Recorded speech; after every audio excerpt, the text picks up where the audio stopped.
Esto no es un museo. Con Ana Gracia y Pablo Lafarga.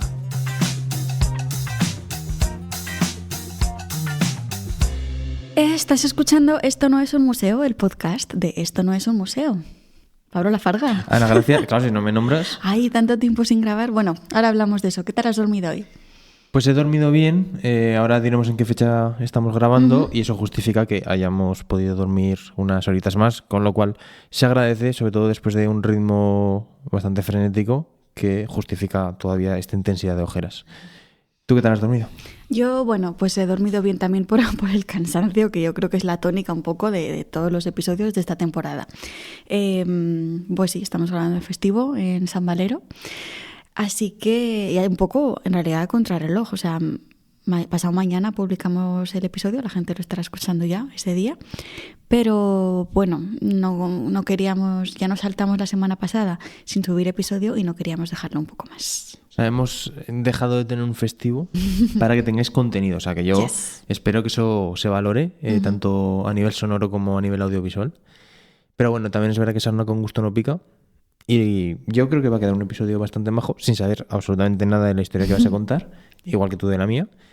Pero bueno, con ganas, ¿no? Sí, además hemos dicho que llevamos bastante tiempo sin grabar, porque es verdad que hace una semana se publicó el primer episodio del año, pero fue un poco de mentirijilla porque en realidad lo habíamos grabado en diciembre. Entonces, bueno, estamos felicitando el año en diciembre, así que pues feliz año otra vez, ahora realmente desde los Pablo y Ana de 2026. Sí, que creo que en el episodio anterior comentábamos lo de hasta cuándo se puede felicitar el año. Bueno, pues hasta el 29 de enero de 2026, al menos este Nosotros año se puede felicitar, al menos lo hacemos, ya no lo vamos a hacer más. Y lo dicho, vamos a comenzar este año con eso, con muchas ganas y no metiéndonos, pero nombrando a la iglesia. Así, para empezar el año haciendo amigos, bien, ¿no? Bueno, es un episodio que hemos querido llamar Con la Iglesia hemos topado y como siempre vamos a contar historias curiosas que nos parecen interesantes de la historia del arte y bueno, pues en este caso tienen que ver con la Iglesia. Yo traigo un fun fact antes de empezar. Ah, pues venga, dale. Vale, pues que la frase Con la Iglesia hemos topado, que no sé si te has preguntado alguna vez de dónde viene. La verdad es que no. Pues lo busqué por curiosidad porque estas cosas como que me gusta conocerlas. Y resulta que proviene de un episodio del Quijote. Y es que Cervantes escribió Con la Iglesia hemos dado Sancho, refiriéndose al edificio iglesia, o sea, iglesia en minúscula, que les obstaculizaba el paso pues en ese episodio concreto, no tanto a la institución iglesia con mayúscula. Y con el tiempo se popularizó esta versión. Ya sabes que las frases de novelas o de libros o de películas se hacen famosas. Y ahora, pues bueno, ya se refiere más a un obstáculo insuperable, no en concreto la institución, pero viene de ahí, de nuestro Cervantes. ¿Qué te parece? Pues que me parece muy interesante. Luego no pueden decir que no informamos. Quiero decir que es eso, es bastante casual que justamente yo estoy con el Quijote. No ha llegado a esa parte, por lo que debe ser. Claro, igual es que son 700 páginas el libro que tengo yo, entonces no llegaba a esa todavía. Pues cuando llegues dirás... Así que es por eso. Diré, a escucharme el episodio 7x10 de Esto no es un museo.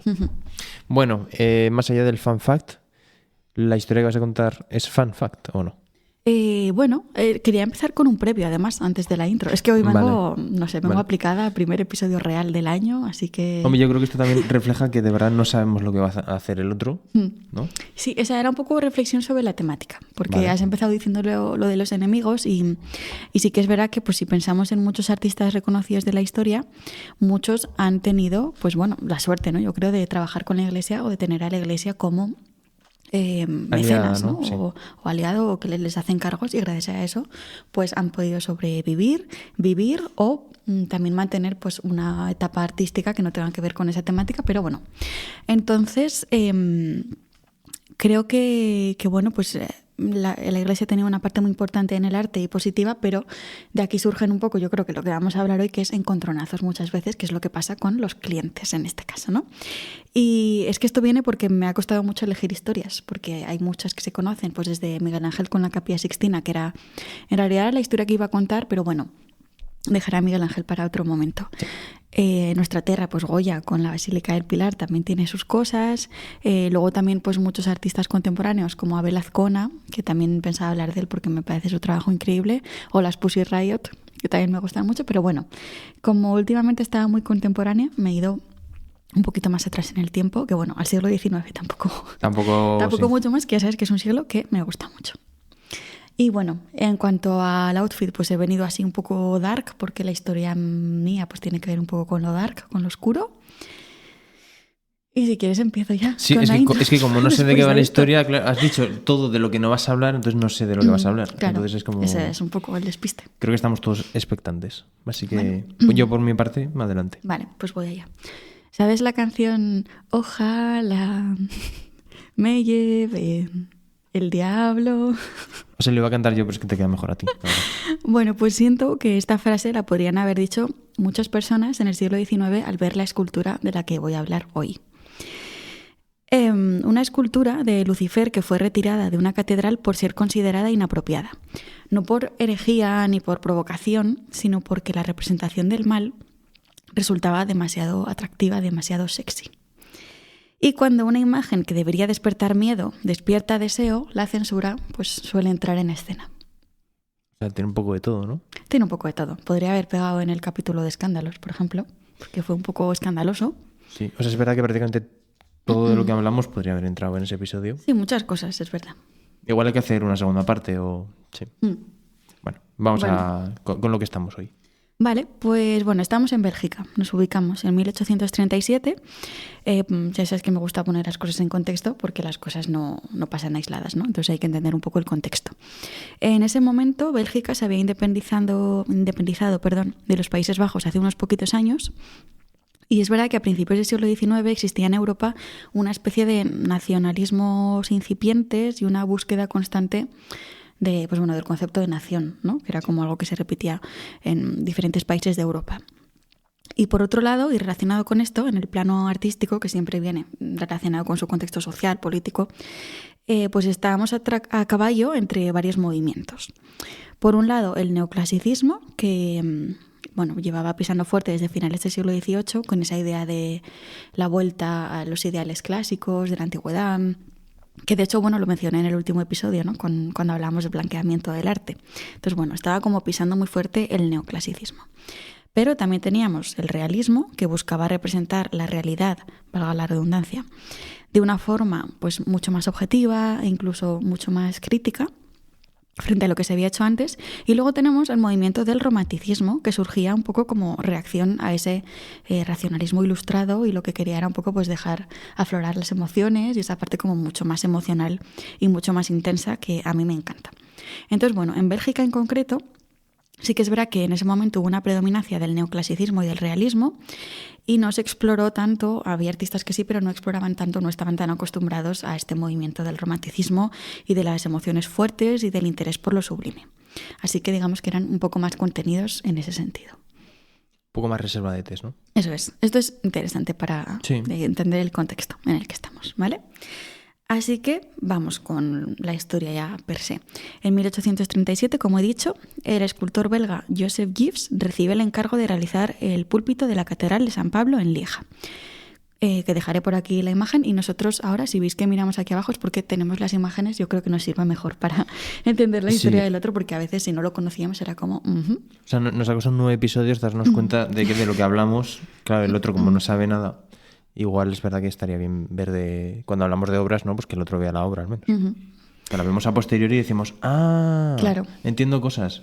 Claro, es que como la gente lo ve, los que lo escuchan no, pero los que lo ven es ipso facto para nosotros. Pues esta es la catedral de San Pablo en Lieja, y le encargan a Joseph Gibbs hacer el púlpito con el siguiente tema: el triunfo de la religión sobre el llamado genio del mal.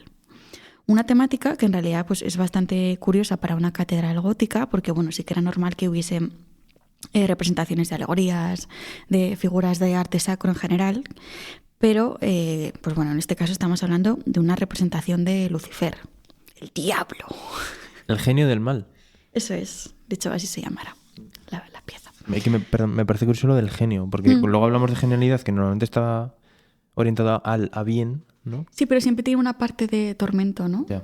Como de... Así que, le encargan eso, que como digo, pues puede parecer extraño, pero realmente el objetivo de representar siempre estas figuras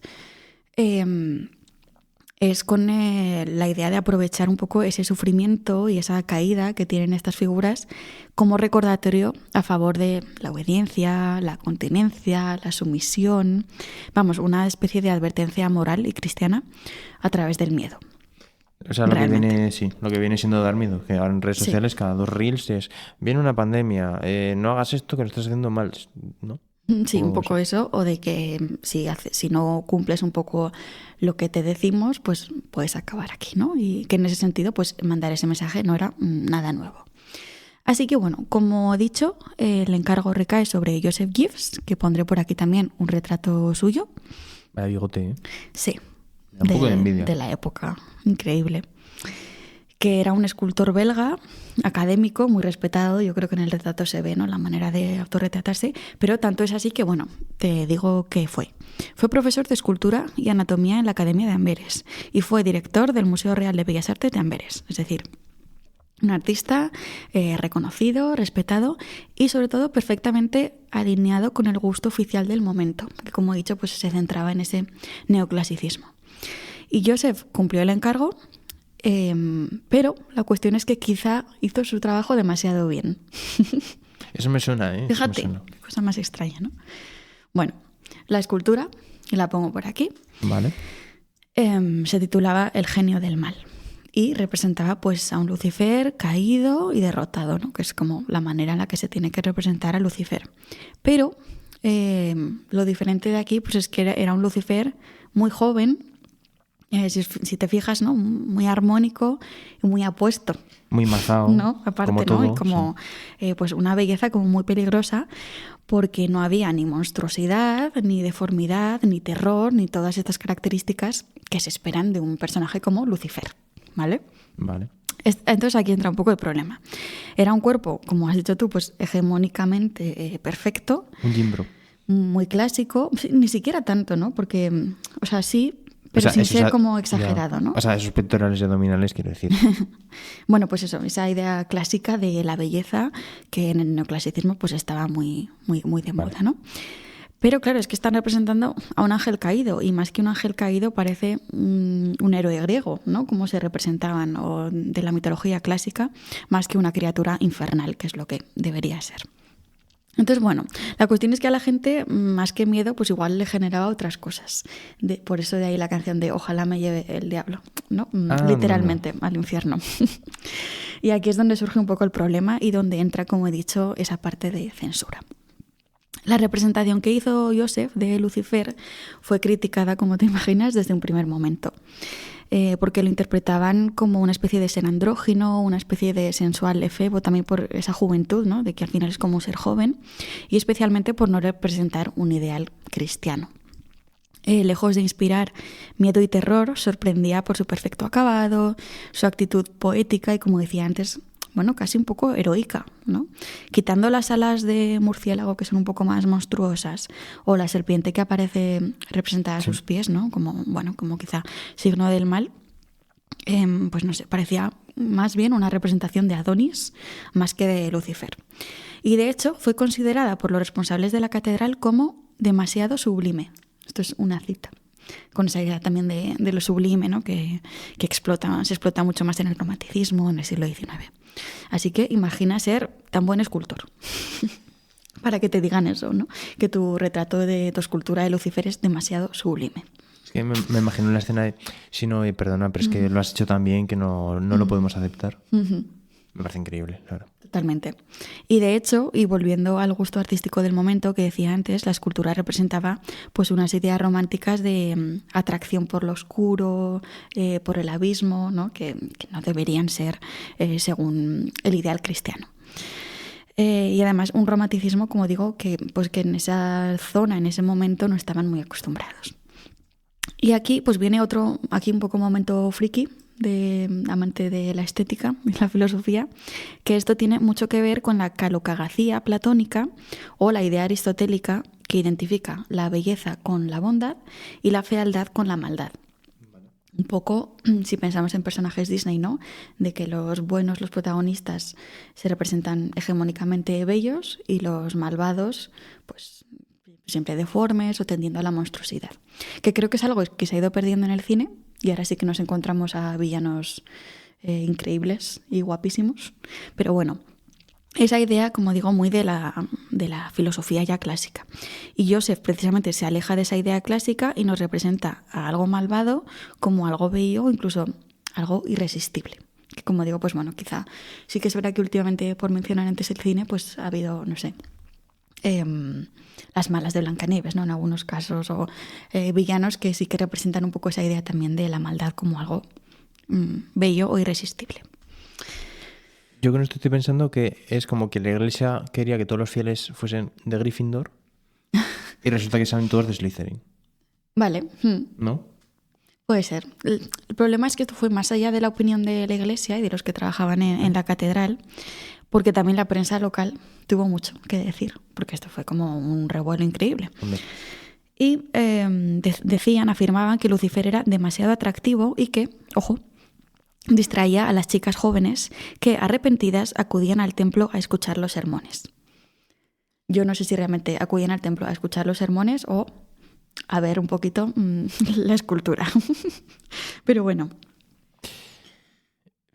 Igual es la solución, ¿no? Para los grandes centros culturales que dicen es que no sabemos cómo atraer público. Para que acuda gente, ¿no? Fíjate, pues igual sí. Igual es la solución, ¿eh? Pues en este caso fue al revés y el obispo del momento, que era Van Bommel, ordenó la retirada del genio del mal, de la escultura. Y desde ese momento, pues la obra pasó por diferentes exposiciones y colecciones hasta que la compró nada más y nada menos que el rey Guillermo II de los Países Bajos. Así que la pieza entró a formar parte de una colección real y posteriormente, en consecuencia, al Museo Real de Bellas Artes de Bélgica, lugar donde se sigue exhibiendo. Así que si alguien la quiere ver, pues está ahí en el museo.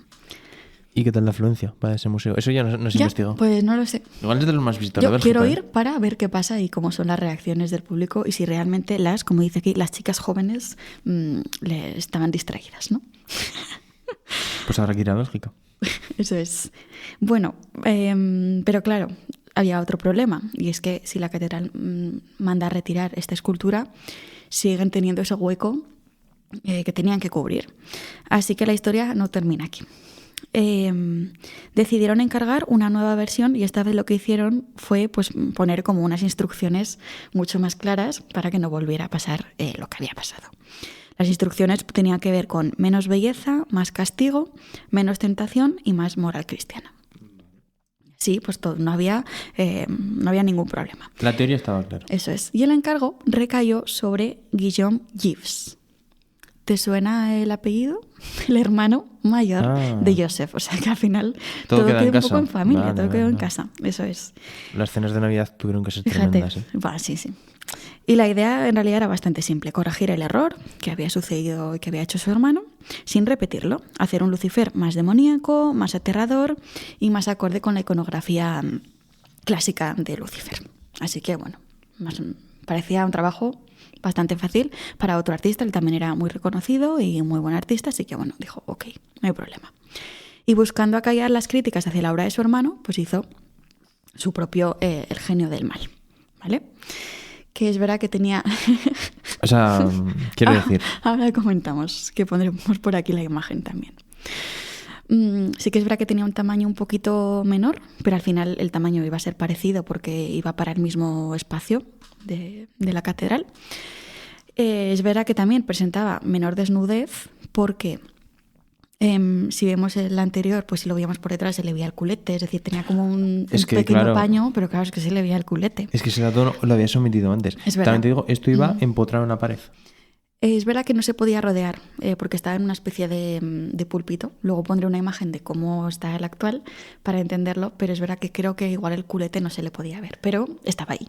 O sea, se vino muy arriba haciendo la escultura. Es como, mira, yo voy a hacer esto, no lo van a ver, pero yo sé que está.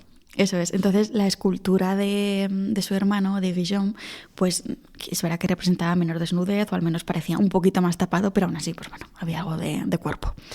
Y sí que es verdad que aquí sí que cumple un poco el trabajo que le habían encomendado, que era llevar más, de una manera más real, la iconografía demoníaca clásica. ¿En qué podemos verlo? Pues, por ejemplo, en cómo muestra de una forma más clara todas estas consecuencias del castigo divino, de que aparece pues con el rostro abatido, ¿no? Como quizá, pues bueno, sí, mucho más esa caída y ese sufrimiento. Luego también, por ejemplo, las cadenas y los grilletes, tanto en la muñeca como en los tobillos, y si nos fijamos también en el detalle de los petetes, pues esas uñas un poco más puntiagudas que nos pueden recordar un poco a garras y que tienen pues esa parte un poco más de demonio, ¿no? de Lucifer. Y bueno, y luego incluso también pues podemos seguir viendo las alas que ya veíamos y que de hecho nos pueden recordar mucho a las que representa el hermano en su escultura, así que sí que tenían esa parte un poco más monstruosa.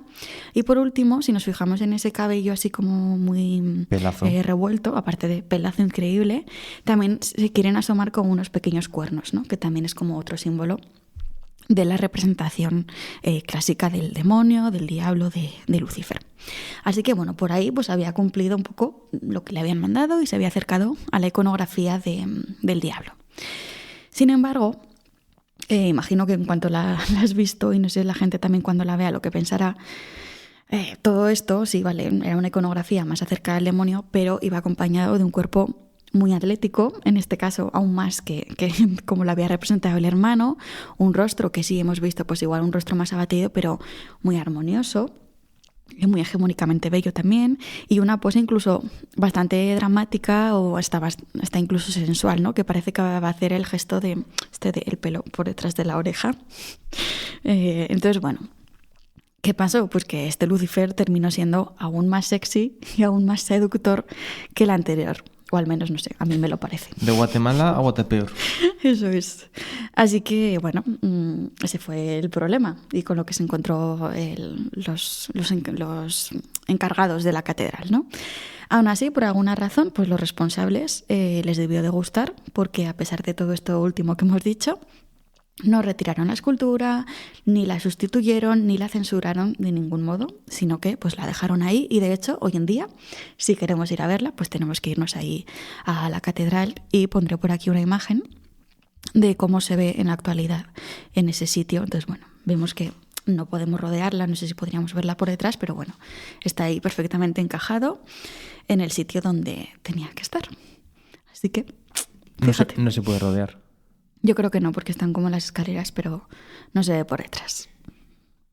¿También le hizo el culo, no? Entiendo que sí. Sí, ¿no? Lo que pasa es que creo que igual en este se lo tapan un poco más las alas, ¿no? Porque está así como en posición de recogido, o esa idea un poco más de sufrimiento y de caída. Tampoco me parece un cambio tan drástico. Aquí la serpiente, por ejemplo, ya no sale, ¿no? No. Aquí, bueno, luego sí que nos podemos fijar en detalles un poco más de iconografía, como una manzana mordida, el cetro en el suelo, pues bueno, todas estas que entran dentro de la iconografía de cómo debería clásica, representarse, ¿no? Lucifer. Así que bueno, un poco ya por ir cerrando la historia, aparte de una historia de encontronazos con la iglesia y de escándalo, que era un poco la temática del episodio, creo que también es una historia, o me gusta pensar a mí, de dos hermanos que se llevaban muy bien. Y que comparando las dos obras podemos ver ciertas similitudes, como lo de las alas que he comentado, por ejemplo, la manera de representarlo, también cómo se autorreferencian, cómo se referencian el uno al otro, perdón. Y de hecho, pues bueno, yo llegué a pensar que incluso pues, puede ser una especie de representación de figuras de los dos hermanos, ¿no? Aunque luego no se pareciesen, pero una especie de esa idea. Y luego también, antes has dicho que la comida de Navidad debía ser espectacular. Eso es algo que también pensé yo, ¿no? De las conversaciones que debieron de tener cuando se enteraron que habían rechazado una obra y que encima justo al hermano le rechazaban la obra le encargaban la obra que iba a reemplazar la otra. Y me gustaría pensar que pensaron, ¿qué os parece hot? Pues sujétame el cubata porque ya verás lo que voy a hacer ahora. Entonces, bueno, no sé exactamente si fue así, no sé si nunca podremos saberlo, pero me gusta pensar que fue así, esa conversación. No sé si has llegado a investigar, ¿había más hermanos en la familia? Creo que sí, creo que eran varios. Así ya no le encargaron, pero ya no sé si eran artistas o no, vale, pero vale. bueno, se quedaron con esta, yo creo que también un poco como para no causar más revuelo y ya está. Pues increíble documentación, la verdad. La verdad es que sí. Y la reflexión que traigo para cerrar es, bueno, un poco más profunda, ¿no? No tanto la conversación que podrían haber tenido los hermanos, sino que la historia, más allá de que no solo va de un demonio sexy, sino de quién decide cómo deben ser las imágenes, ¿no? Qué cuerpos son aceptables, qué belleza es válida y para qué tipo de cuerpos. Y que creo que es algo que también podemos trasladar al concepto actual de belleza, ¿no? De quién dicta estas normas y quién dicta un poco pues, ese concepto de belleza universal y colectiva. Era un poco la reflexión. Beyoncé. Beyoncé. Bueno, quizá ya hemos dejado un poco... podría ser, al menos hace unos años, ahora quizá ya no tanto, pero... Meghan Trainor. No vamos a sacar ese tema. No. Pero hablar de ella pues encajaría un poco en este contexto también, ¿no? De la idea de belleza que se nos vende que tenemos que perseguir y que además es inalcanzable. Hombre, si arriesgas tu salud, sí, pero... En fin. Pues me ha parecido una historia muy interesante. ¿Te gustaría que te llevase el diablo? Un poco, ¿no? Hombre, cuando pasamos frío, sí, de verdad. Ya. Por el calorcito, por lo demás, tampoco... Sí, que tengo un poco de frío, la verdad. Pero bueno, ya está. Sarna con me gusto... gustaría ir al infierno ahora mismo. Frío con gusto no hiela, ¿no? Bueno, vale, o sea, mi historia también, lógicamente, tiene que ver con la iglesia. No tanto con la belleza, pero sí un poco con la reflexión de un poco también qué es lo válido, qué no es válido. Vale. Entonces, pues conexión perfecta. Sí, te va a venir muy bien las imágenes porque a mí me han venido muy bien, ¿vale? Voy a comenzar con la introducción. Vale. Te paras frente a una obra, la miras y algo te hace sentir incómodo. No sabes exactamente el qué. La obra es una fotografía que desde 1987 ha provocado debates y reacciones bastante extremas. Ha sobrevivido a ataques a martillazos y ha incentivado manifestaciones en Nueva York. Y también ha desconcertado en la iglesia durante años. Hoy te voy a contar la que lió Andrés Serrano. Pues deseando oírlo. Lo mejor es que Una obra escandalosa siempre me gusta.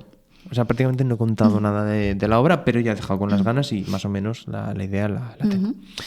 Vale, bueno, vamos a comenzar con la obra. Eso sí que lo voy a poner en primera plana. La obra en cuestión se titula Inmersión, que tú la tienes por aquí y la dejaremos por aquí arriba, ¿vale? Buah, es que... ¿Este es el título? Es que esto creo que lo he visto. No se llama como Chris Peace o Peace Chris o algo Me así. acabas de joder toda la historia, pero sí. Ah, perdón. Bueno. No, bueno, ya está. Ya está. Esperemos que ¿Lo la gente... o no? No, para adelante, ya está. Esperemos que la gente no sepa más de... Bueno, pero ya está. idiomas. Aparte lo he dicho en inglés y no sabemos el contexto, así que a ver qué ha pasado. Bueno, vale, voy a tener que improvisar un poquito para que veáis que esto es improvisación. Esto es el nadie sabe nada, pues nadie sabe nada sobre arte. Bueno, de hecho, la frase que iba a decir ahora es que tiene un subtítulo, pero eso lo voy a contar más adelante. No pasa nada, las cosas son así, pues vale, pues ya está. Bueno, se trata de una fotografía que inicialmente no parece una imagen ni violenta ni explícitamente provocadora. Es un crucifijo de plástico, de los que puedes comprar en prácticamente cualquier tienda religiosa, que incluso igual en los bazares también hay. Sí, ¿no? Sí, que se encuentra suspendido en un líquido con un color dorado. La luz es cálida y también como envolvente. El cuerpo de Cristo aparece flotando, o parece que está flotando, y tiene los contornos bastante suavizados por el hecho de estar en líquido y también por la iluminación. Hay algo pictórico en la imagen, que de hecho puede recordar un poco pues como al barroco, ¿no? Pues un poco esa estética del barroco. Pero bueno, que si no te digo nada más, pues parece una imagen devocional contemporánea, ¿no? Como una revisión de... Y estéticamente muy potente, a mí me gusta. Estéticamente es bastante llamativa. Es decir, es un Cristo bañado en luz, aislado y silencioso. A priori, pues muy en la línea de cómo debería representarse, ¿no? Cristo. Efectivamente. Me vas en un momento los mocos. Si quieres contar algo mientras... No, pues que... El subtítulo no, por favor. Realmente, a ver, la obra la conozco, pero la historia, creo que la intrahistoria no. Así que, pues bueno, la vamos a descubrir ahora juntos. Bueno, esta fotografía la tomó Andrés Serrano. Mira, qué majo ahí. Pelazo también.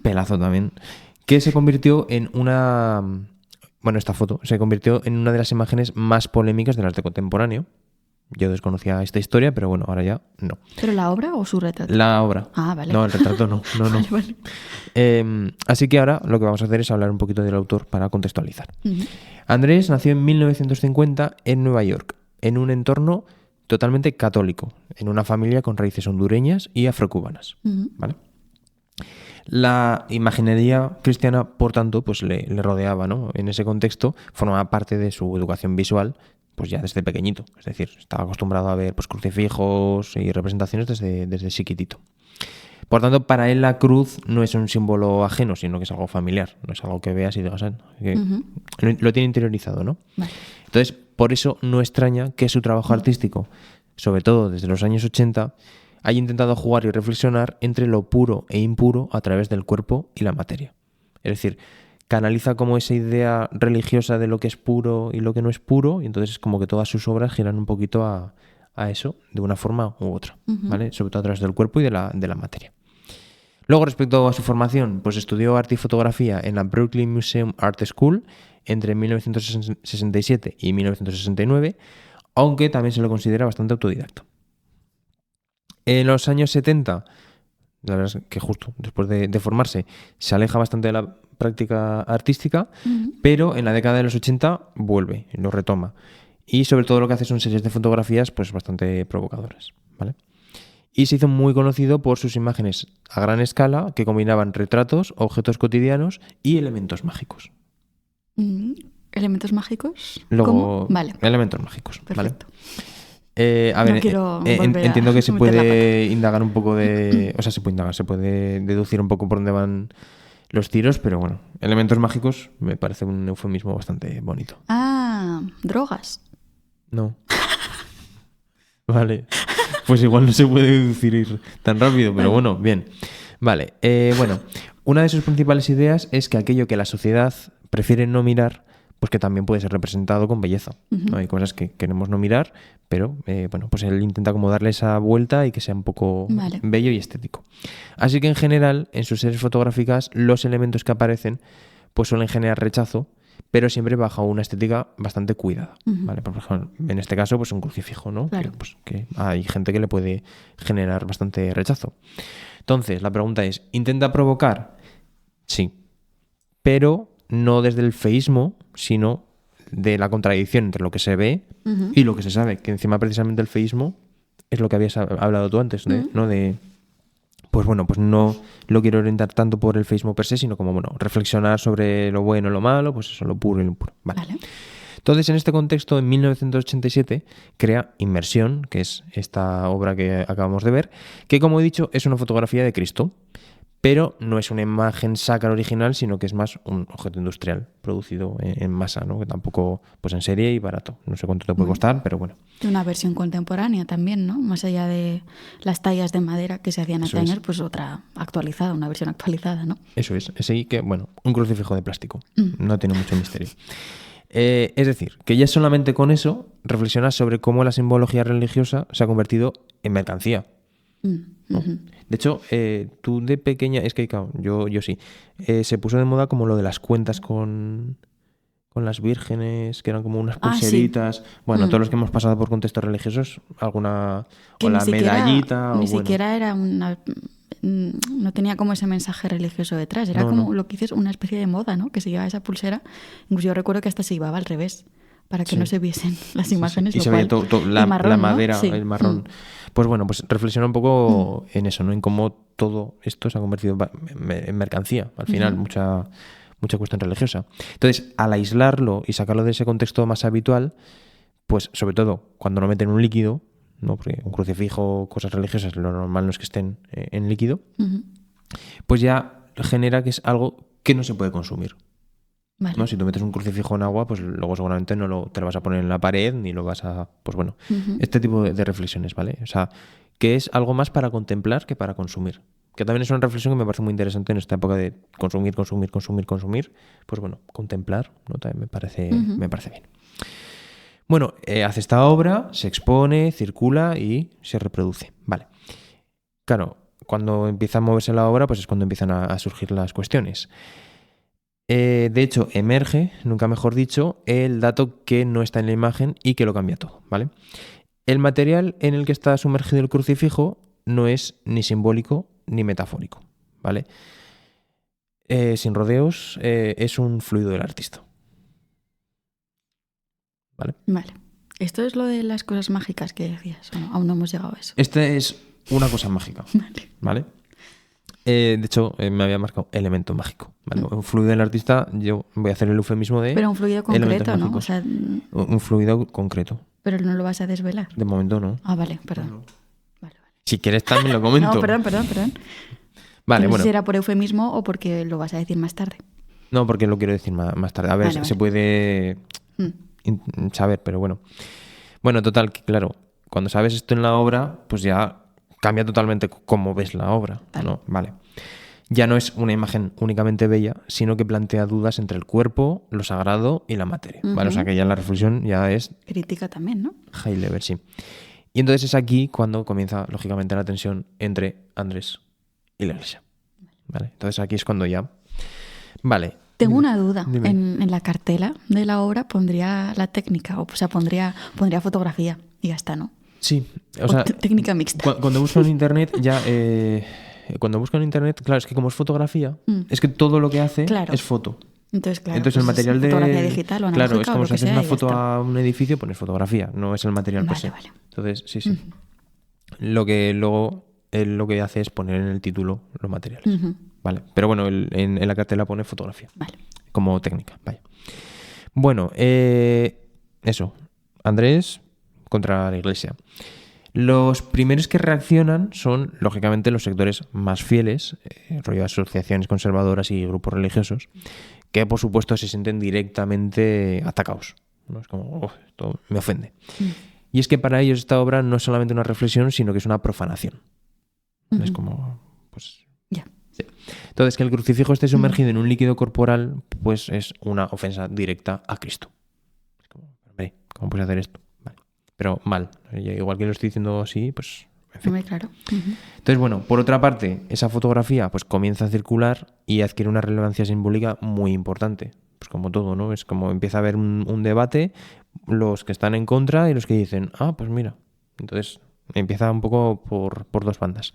Y esto es en los años 80, ¿no? En los años o sea que 80. no hay como la rapidez de compartir imágenes que tenemos ahora, pero aún así, pues... 80-90, porque como está hecho en el 87, pues bueno, empieza a circular...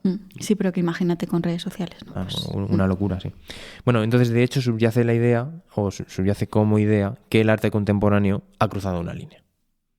Porque con otras cosas no. Bueno, es como lo que pasa con el plátano de Catalán. Pero en este caso, como también te metes con la religión, es como, bueno, el arte contemporáneo ya... A ver, los artistas que se relajan un poco que con la religión... Bueno, no es la primera vez ni será la última, pero bueno. Bueno, pero como el arte contemporáneo, como se entiende ahora, pues... En fin. Bueno, lógicamente el conflicto va a más. No se va a quedar ahí. De hecho, en algunas de las exposiciones donde se había expuesto esta obra, ¿qué pasaba? Pues que habían recibido financiación pública. La expo había recibido financiación pública y en esa exposición estaba la obra. Por supuesto, en Estados Unidos surge la diatriba, ¿no? Por una parte, ¿qué es lo que está haciendo este artista? O sea, incentivar un poco la reflexión artística, que es lo que él pretende. Y por otra parte, porque esa exposición se está pagando con el dinero de todos. ¿Vale? Bueno. Nada nuevo tampoco. Nada nuevo. Bueno, entonces, desde la Iglesia como institución, es verdad que no había una respuesta clara. Bueno, o sea, eran asociaciones católicas y demás, pero la Iglesia no había dicho tal. Vale. ¿Qué pasaba? Pues eso, que algunos sectores consideraban esta obra blasfema y ofensiva, pero otra parte de la Iglesia no sabía cómo interiorizar esta obra en un discurso único para ir en contra, ¿no? Es como, bueno, es que tiene matiz, o sea, es como, no voy a decir que les gustase a todo el mundo, pero había gente que decía, bueno, o sea, es como, no es tan blasfemo, ¿vale? Y todo pues porque no lo veían como un ataque claro, sino que era más como una caricatura o una burla ambigua, ¿vale? Entonces, ahora, otra nueva capa es que en este contexto, en este marco, llega Serrano y empieza a hacer declaraciones, ¿no? Y entonces él declara que él no es enemigo de la fe. Entonces, claro, su intención no era atacar a Cristo, sino reflexionar sobre cómo los símbolos religiosos han sido vaciados de sentido en esta cultura contemporánea. Vale. Que es lo que he dicho antes. Sino sobre las imágenes, ¿no? Y los mensajes. Eso Vale. es. Y de hecho, para él, este escándalo o el escándalo que llama la atención es cómo se ha normalizado la presencia de la cruz con un enfoque decorativo y mercantil. O sea, tú vas a un sitio y ves una cruz y al final es un hecho religioso. Es lo que pasaba en los colegios que seguían los crucifijos, ahora ya no lo sé. Pero bueno, es como se ha normalizado eso, ¿no? Y como algo decorativo cuando es algo religioso. Pero bueno, pero ¿por qué no? O sea, también la cruz es porque ya lo asociamos con eso, pero en realidad es un elemento... Claro, por eso, pero bueno. Pero sí, ya... Esa reflexión, ¿no? Lo que has dicho tú de, bueno, veo la cruz, pero... al menos es un poco general esa reflexión. Que si una persona fuera del contexto, que no conozca nada de cristianismo y demás, ve la cruz y no lo va a percibir como un símbolo religioso, claro, sino como un símbolo. Eso es. Bueno, estas declaraciones, sobre todo de Serrano, lo que hacen es descolocar totalmente a los detractores. Porque los detractores blasfemos, no sé qué. Y claro, si sale él diciendo, no, que es que de hecho, yo soy católico, me he crecido aprendiendo estas cosas, con esta doctrina y demás. Entonces, claro, a los detractores lo que les pasa es que ya el conflicto pasa de algo, de como una crítica sutil, por así decir, a lo emocional, porque dicen, es que uno de nosotros está haciendo esto, porque él es católico. No es como si alguien ateo lo suelta y dices, bueno, es que es ateo, no sé qué. No, es que es alguien católico. Entonces, claro, pues eso, ese conflicto va escalando y con los años esa foto sufre incidentes, ¿vale? Varios, además. En 1997 la atacan con un martillo en Australia. Estaba en una expo, me entiendo, y llega uno, pum, la revientan con un martillo, vale. En 2011, en una exposición en Aviñón, en Francia, activistas católicos vuelven a atacar la obra físicamente y de nuevo entran con martillos y la golpean. De hecho, aquí dejo la foto de cómo estaba. Esto no sé si es en el 97 o en el 2011, ¿vale? Pero bueno, martillazos en la obra, ¿vale? Que la obra, claro, las dimensiones entonces no las sé, pero por la foto entiendo que era una buena foto. Un tamaño bastante... Bueno, de hecho al principio he dicho que se hizo muy reconocido por el tamaño de las fotografías, ¿vale? Bueno, da la casualidad de que la exposición de 2011 se titulaba Yo creo en milagros. Entonces, bueno, y de hecho el ataque fue el 17 de abril de 2011. Dirás, bueno, era Domingo de Ramos. Entonces es como que, bueno, se juntaron muchas cosas que llaman la atención, ¿no? Bueno... también todo esto venía precedido de varias semanas de protestas en la ciudad. Incluso se habla de una marcha de casi 1.000 personas el día anterior a la agresión en contra de la obra. O sea, que quiero decir, a mucha gente esta obra no le gustaba. Y en 2012 volvió a provocar, en este caso, revueltas en Nueva York. Y en 2015 se excluyó de una exposición en Lucca, en Italia, por ser demasiado provocadora. O sea que esta fotografía, bueno, esta obra... Durante muchos años, ¿no? Sí, durante muchos años que ha seguido moviéndose por ahí, pues ha provocado cositas no muy positivas, ¿no? Perdón. Sin embargo, generaba esa reflexión de algún modo. Hombre, que era lo que quería, totalmente, ¿no? claro. Entonces, bueno, dañaban la obra, pero claro, esa imagen ya había circulado. Entonces, encima, cuando dañas una obra, todavía le das más facilidades para que crezca y se conozca. Entonces, pues bueno, ya esta obra pues ya se había convertido en un símbolo icono cultural. Y en síntesis, pues era una pregunta bastante abierta, porque no había respuesta, entre lo que era el límite del arte y la representación, ¿no? ¿Qué es ofensivo y hasta dónde lo sagrado puede ser cuestionado? Que también un poco iba en relación a lo tuyo, sí. Lo tuyo más sexual, por así decirlo. Ni siquiera sexual, sino que simplemente... O sea, yo lo decía por la atracción, pero... salirse de las normas establecidas de algún modo. Así que bueno, pasaban los años, la obra seguía provocando y Serrano, a él le daba bastante igual y él continuaba con su trabajo pues bastante fiel a su forma de mirar el mundo. Vale. ¿Hasta aquí la historia? Vale. Ahora un plot twist, más allá del título de la obra, y es que cuando entra la iglesia en todo esto, ¿vale? Pues bueno, muchos pensaban que nunca iban a aceptar por parte de la institución de la Iglesia esta obra, ¿no? Y que iban a decir, esta obra no... Ujú. Pues bueno. Pues hicieron lo contrario.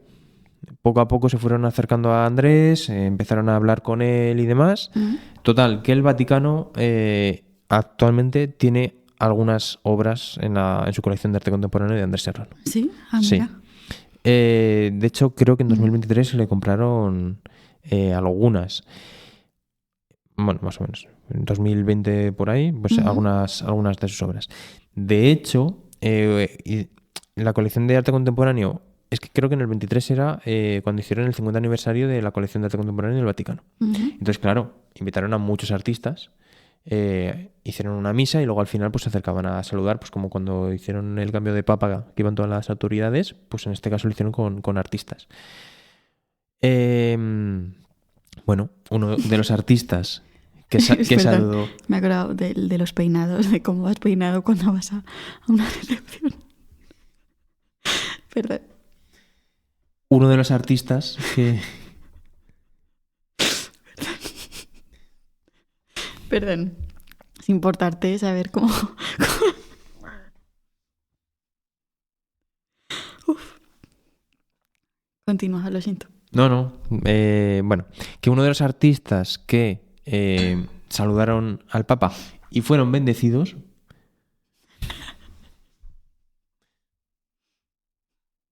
Pues esto se va a quedar, ¿eh? O sea... Lo siento. Es que me viene una imagen a la mente y me entra la risa. Ay, Bueno, si a alguien le interesa, lo hablamos en privado. Uf.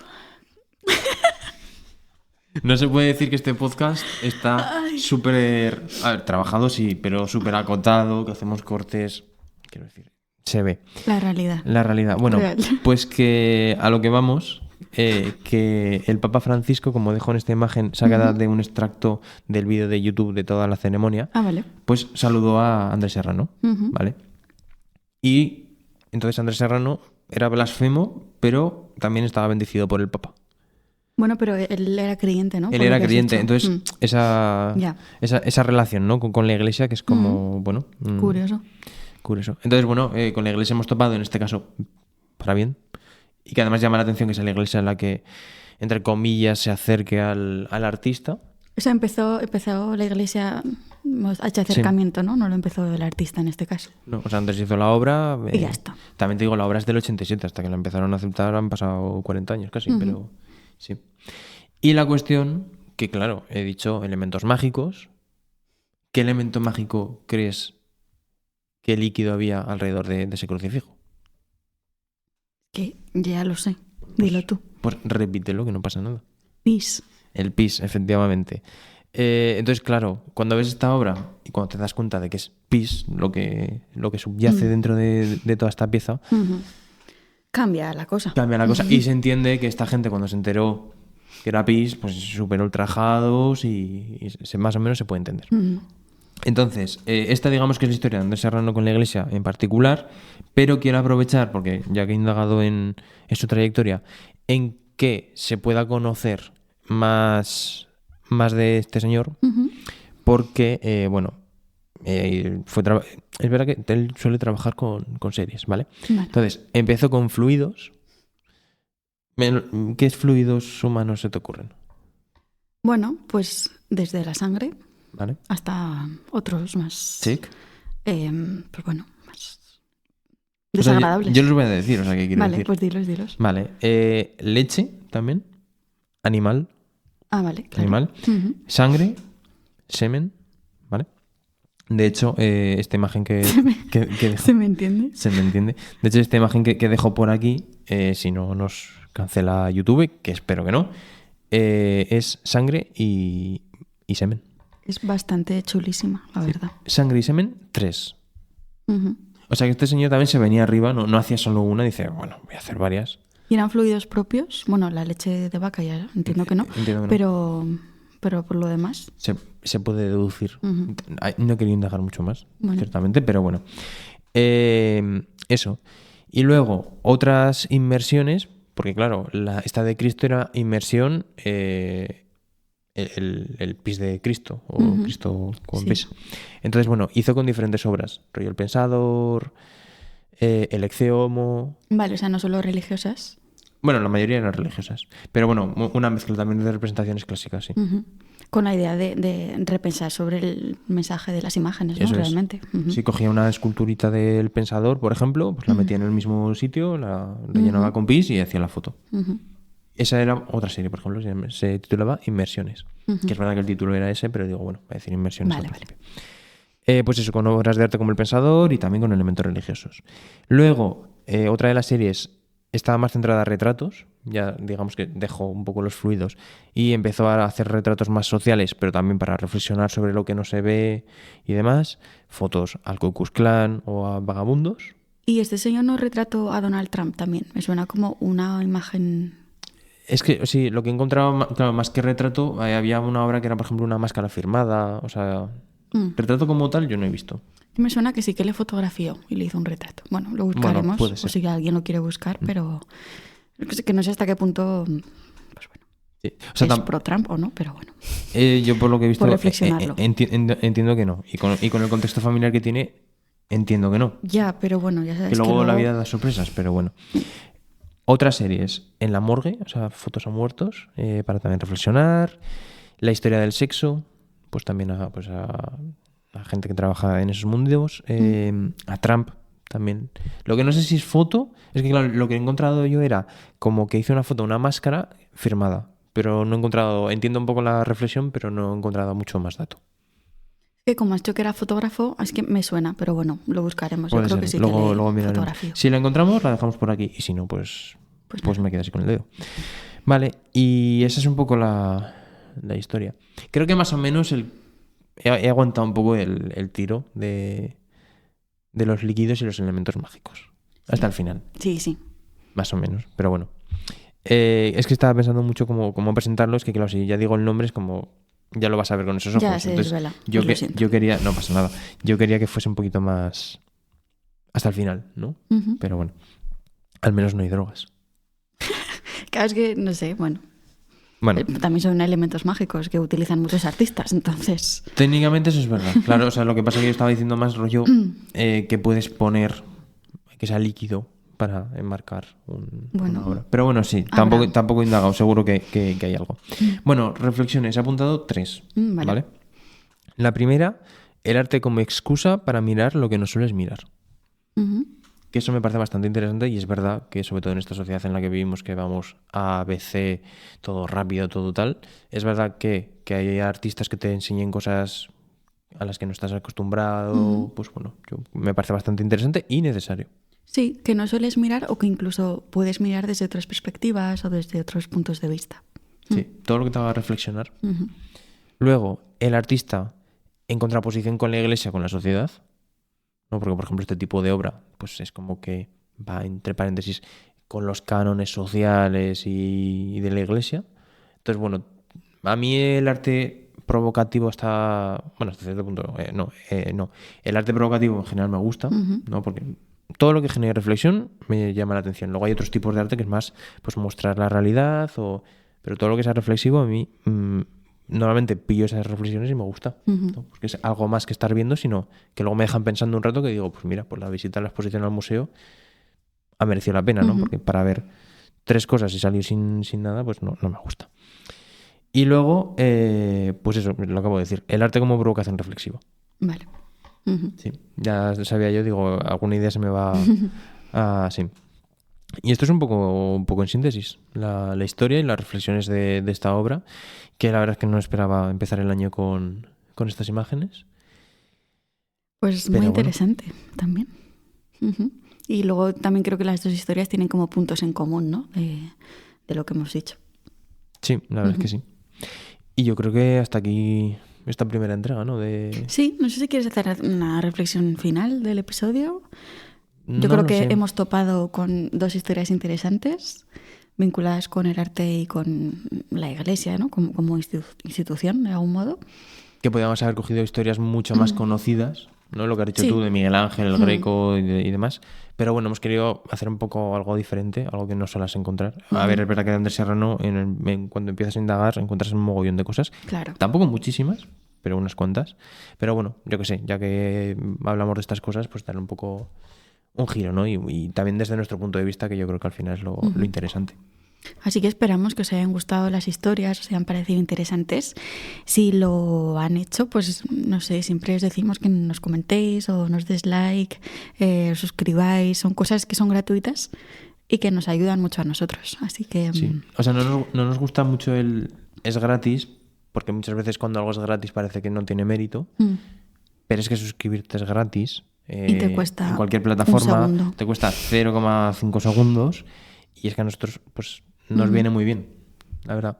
O sea, no tanto por las cifras, que bueno, que sí, que son importantes, pero sino por saber que, jolín, que todo esto que estamos haciendo, pues que hay gente que lo escuche y que lo valora. Y hablando de esto, una mención especial a @lobopandilla, que nos comenta un montón en vídeos y nos pone comentarios súper bonitos. Que no sabemos responder. Ya, y que nos hace como muchísima ilusión, así que, pues no sé, un agradecimiento especial, ¿no? Porque no sé si lo habíamos hecho alguna vez. No, la verdad es que no. Pero es de bien nacido ser agradecido, así que... Sí, también decimos esto para que si hay alguien que de repente entra en YouTube, se ha visto este podcast y lee semejantes comentarios, No somos nosotros. no somos nosotros, porque nosotros seríamos incapaces de escribir tan positivamente de nosotros. Yo te diría eso directamente. Así que eso, que muchas gracias por comentarnos, pero ya directamente por escucharnos, ¿no? Y si, ya encima, si nos sigues ya en redes sociales ya, pues te hacemos la ola, pero bueno. Pues sí, @esto no es un museo -- en Instagram, que además tenemos como propósito subir más contenido más allá del podcast y bueno, pues a ver si lo conseguimos. Estamos en ello, trabajando en ello, como diría aquel. Y bueno, por lo pronto estamos grabando en San Valero.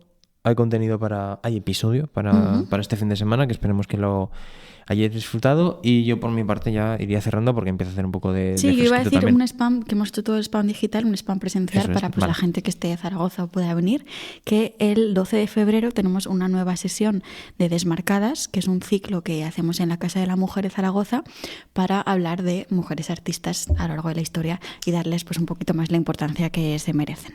Y eso, el jueves 12 de febrero, que ya nos llevaron, que es jueves lardero, como curiosidad, estaremos hablando de Sofonis Bank y Sola. Sí. Así que... Que si alguien nos quiere traer comida para después de la charla, seguro poco que la organizado. aceptamos. A las 8 de la tarde fijo que algo de comer aceptamos. Y sí, además es un ciclo que nos gusta mucho, ya desde que surgió. Hemos hablado de Gil McFlint, de Clara Peters, ahora va a ser Sofonis, va Angui Sola. Igual hay más. Así que sí, con muchas ganas, la verdad. Sí, está teniendo muy buena acogida, así que muy contentos.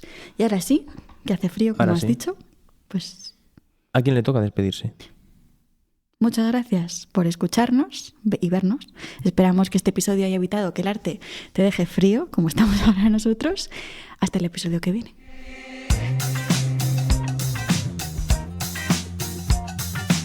Esto no es un museo. Con Ana Gracia y Pablo Lafarga.